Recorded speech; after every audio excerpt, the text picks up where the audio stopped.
this video, we'll take a look at managing grades through iMath.AS's Gradebook.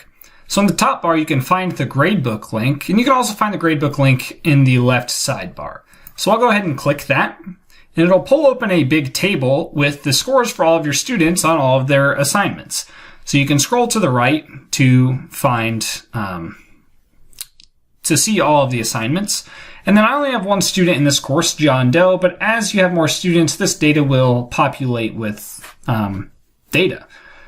So for each assignment, it shows up as a column, and as your students complete assignments, their scores will populate within this gradebook.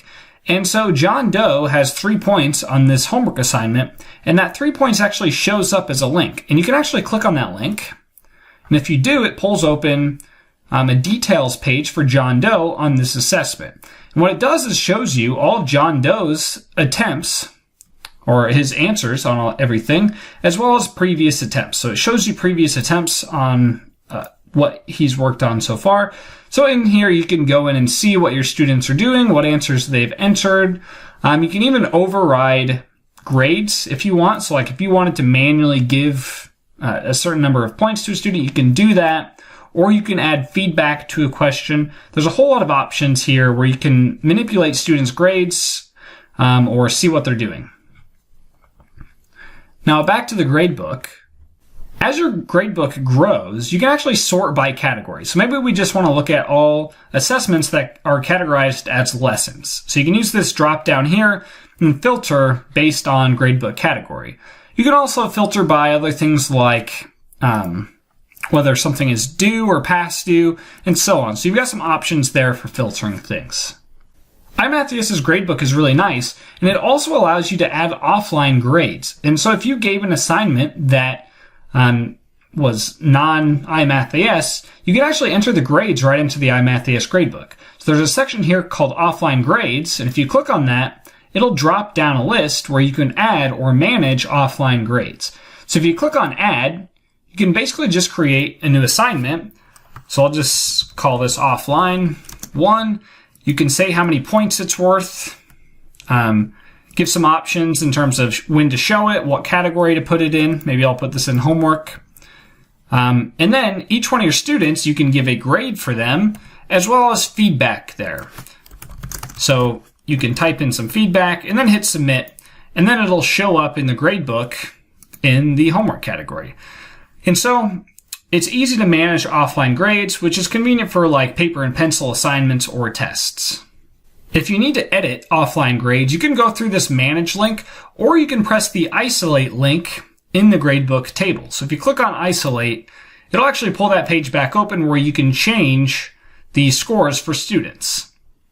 One important part of the gradebook is the settings for the gradebook. So there's a link up here for gradebook settings, which allows you to control how the gradebook behaves, which is basically how the gradebook calculates totals and handles categories and whatnot. So for calculating totals, you have two options. One of them is points earned out of total points possible, and another one is category weights.